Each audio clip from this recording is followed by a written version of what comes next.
석 달 만에 서는데, 그래서 오늘 한번 재밌게 달려볼 건데, 사실은 유튜브 찍는 게 다 이 허물이에요. 제 업이고.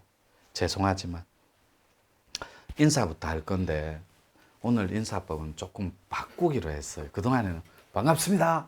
서로 인사했죠. 그렇게 하지 말고, 몰라.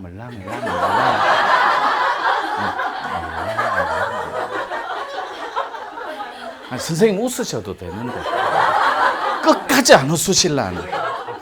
아, 그래요? 그럼 조금 괜찮아요. 금방 나를 보는데 이라고 안 웃으시는 거예요. 인사 한번 해볼게요. 에? 진짜로 요래 흔들어져. 이렇게 몰라 이렇게 안녕하세요 할 필요 없어. 아시겠죠? 자, 인사드리겠습니다. 몰라. 얼마나 멋있어요. 내가 왜 이러는지 몰라. 모른대, 자기를. 도대체 왜 이런지 몰라. 꼬집어 말할 수는 없지만 사랑하는 마음은 안 돼요. 그래서 여러분들이 한바탕 웃고 인사 들어간 거예요. 탁 틀자마자 기대하신 분들이 보면서 그럴 거예요. 역시 외국 갔다 오면 달라질 줄 알았다. 역시. 그러면 옆에서 아들이 묻습니다. 엄마, 저분 누군데? 이러면 천하의 대도인 아이가 몰라. 내가 생각해도 정상적이지는 않은 것 같아. 나는 약을 먹어야 돼. 정말로. 그래서 약은 나중에 먹기로 하고. 혹시 히말라야의 주산이 어딘 줄 압니까? 맞습니다. 히말라야의 주산은 앞산이라고 합니다. 주산을 백두산이 됩니다. 그럼 백두산의 주산이 어딘 줄 압니까? 백두산의 바로 앞산이, 그게 지리산이에요. 네, 괜찮았죠, 멘트? 네, 괜찮았어요. 그리고 50일, 한 80일 정도 만에 처음 뵙는데 여러분들 석 달 만에 진짜로 정식으로 유튜브 시청자분들은 제가 인사드리고 서로 인사 한번 하십시오. 반갑습니다.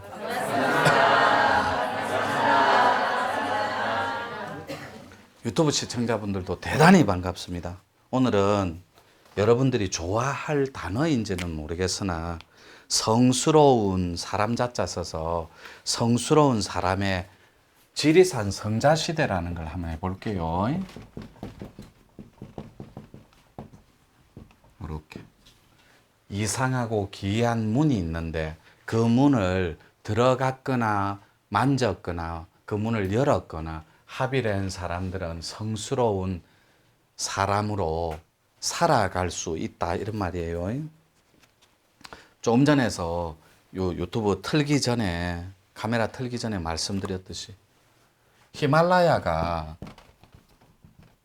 세상의 지붕이라고 합니다. 맞죠? 세계의 세상의 지붕, 이렇게 지붕이라고 합니다. 요거의 주산이 백두산이에요. 이렇게 백두산. 근데 백두산의 앞산이 바로 이곳 지리산입니다. 그런데 지리산은 여러분들이 조금 생소한 말 같지만 지맥에 숫자가 있는데 그게 8번 지맥이라고 합니다. 지리산은. 제가 이걸로 공부를 마무리를 했습니다. 그런데 모든 공부는 두 개로 쪼개지듯이 이렇게 질서가 있습니다. 음양의 질서가. 그런데 성부는, 성스러운 성부는 백두산이 되고, 이렇게 성자는, 성스러운 그의 자녀나 그의 기운은 지리산이 된다. 이렇게 정리를 해볼게요. 음양의 조화상. 그럼 팁 하나 드리고 갈게요. 여러분들도 공부하기 전에 오랜만에 이 블랙앤화이트를 그려서 하거나 아니면 이걸 카메라를 정지해서 제독이라든지 모는 종이로 따서 벽에 붙여놓고 하시는 분들, 그리고 우리 공부인들은 소양인이 있고 소음인이 있어요. 소양인은 무조건 기운이 올라갑니다. 이렇게 전율이 양 어깨에서 올라갑니다. 그러면 소양인 계열의 전율은 올라가는구나, 아래에서 위로. 소음이는 내려옵니다. 양쪽 척두엽을 타고 어깨 쪽지까지 내려와요. 그러면 이거를 보면 전율편이 그렇게 느껴진다면 이마 진동 버전은 어떻게 느껴지냐면 소양인들은 양입니다. 뜨거운 체질들. 음은 음인 체질들이에요. 그러니까 소양인들은 이거를 볼 때 여러분 공부인들도 이마 진동이 일어날 때 천천히 뜁니다. 슬로우로. 툭 한 번 때리고 한참 뒤에 툭 이렇게. 그런데 소음인들은 속도가 굉장히 빨라요. 다다다다다다 때리는 속도가. 이렇게 정리해 주시면 됩니다. 팁으로. 따라서 요 백두산을 불의골이라고 합니다. 불의골이. 근데 요거는 일반인들이 듣기에는 조금 약간 거리가 있어요. 불의골이가 뭐고 물의골이는 뭐지 하고 이렇게.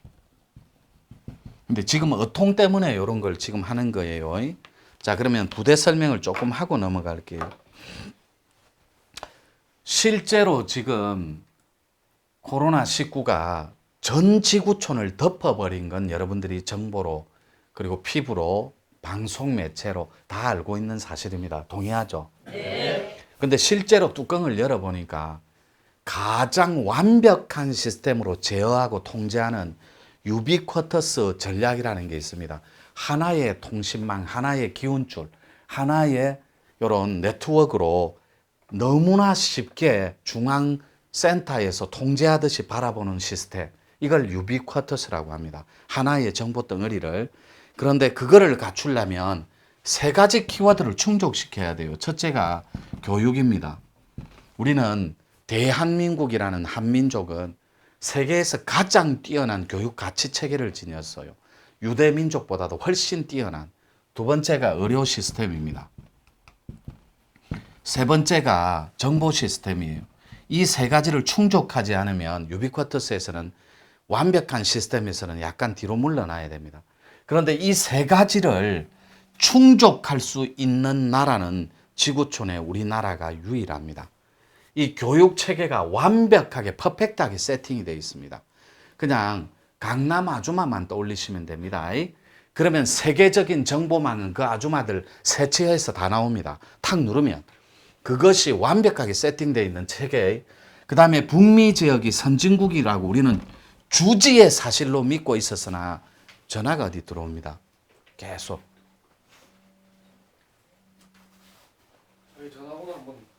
자기 전화가 어디서 들어옵니다. 괜찮아요. 네. 제가 부러워서 그래요. 저는 전화 올 데가 없어서. 그래서 북미 지역이 세상에서 가장 잘 사는 천극락인 줄 알았는데 뚜껑을 열어보니까 제가 이런 거는 데이터가 없으면 이런 거는 혹세무민하고 여러분들 호도한다라고 그래요. 실제로 북미 지역은 의료보험이 10%에서 20% 정도밖에, 특히 캐나다 제가 다녀온 지역은 요 정도밖에 의료보험 혜택을 못 받습니다. 의사 선생님 만나는데 2달 걸립니다. 그리고 수술하려면 3천만 원에서 5천, 1억씩 듭니다. 간단한 맹장 수술 하나 하는데. 불법 체류자면 이것도 못 받습니다. 그래서 그들은 한국 땅에 넘어와서 비즈니스석을 왕복으로 타고 왔다 갔다 해도 돈을 다 아낍니다. 그래, 그분들이 땀 삘삘 흘리면서 담석증 같은 수술을 하는데 2달을 기다렸다가 하시는 독종들도 있습니다. 그런다면 우리가 최고 천극락처럼 잘 산다라고 알았던 코로나 완전 전 세계 대란이 일어났는데 이 란이 일어난 걸 보고 뚜껑을 열어보니까 이 의료 시스템만큼은 대한민국이 최고의 완벽한 선진 시스템이었어요. 지금도 따라하려고 하고 그 다음에 카피하고 롤 모델로 배우고 싶어하는. 그리고 이 정보는 김대중 대통령으로 또 거슬러 올라가야 됩니다. 여기에 모 그룹의 회장이 IMF를 1년차 때 탈출하기 위해서 하나의 현안들을 해결하기 위해서 우리 한국에 직면한 고통들을 풀기 위해서 IMF를 현자한테 묻습니다. 물론 조지 소로스, 워렌 버핏, 짐 로저스 이래갖고 세계적인 투자가들은 따로 있어요. 일본 분인데 아실 거예요. 누구 어디 뭐 무슨 뱅크 회장님. 그분이 김대중 대통령한테 어떻게 하면 IMF를 통과할 수 있냐고 해결할 수 있냐고 여쭈니 그 현자께서 이러기를 초고속 인터넷망에 몰빵하고 올인을 하러 갑니다. 그때 김대중 대통령이 열린 귀가 있어서 그 초고속 인터넷망을 김대중 정부에서 올인을 했던 거예요. 그 혜택을 지금 다 보고 있습니다. 왜요? 우리 한국 땅에는 이런 마천 면 고을조차도 초고속 인터넷망이 깔린 웹이라든지 정보망을 할머니들이 쓰고 계세요.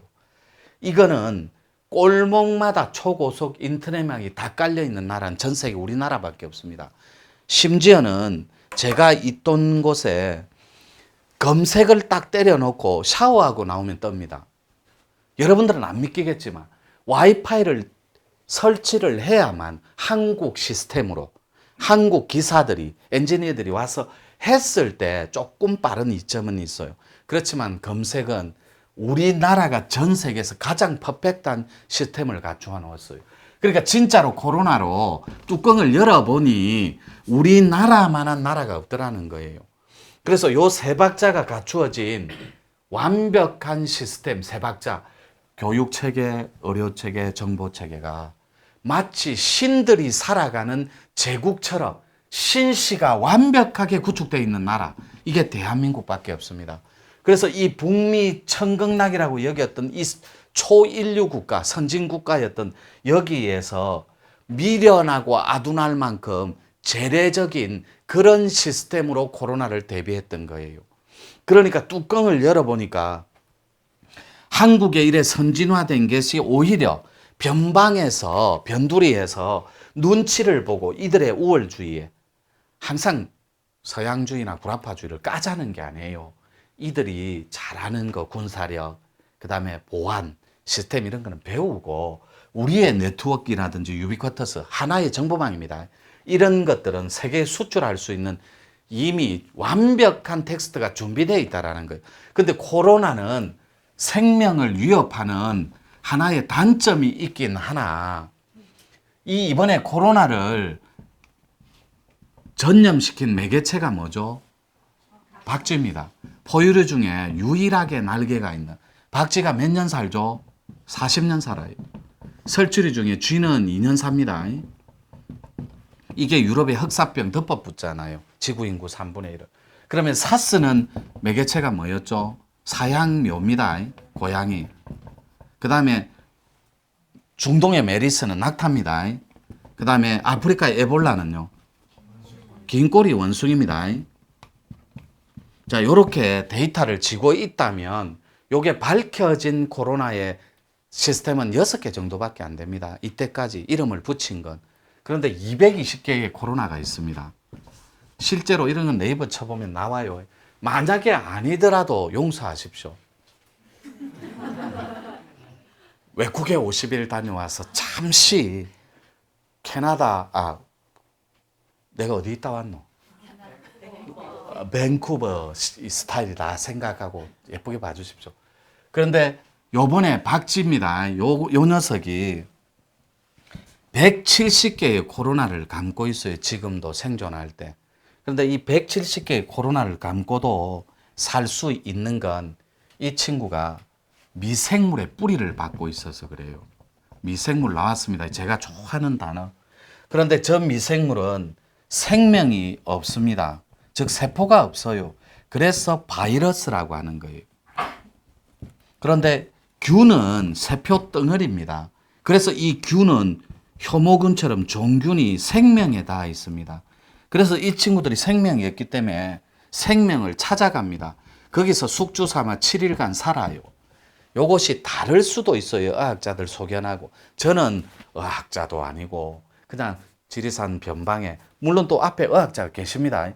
변방에서 조그마한 구멍가게 운영하고 있는 소두목에 불과하지만 여러분들한테 절대로 이런 걸 혹세무민하거나 이런 걸 전달하고 싶은 마음은 없습니다. 조금 1분만 쉬었다가 할게요.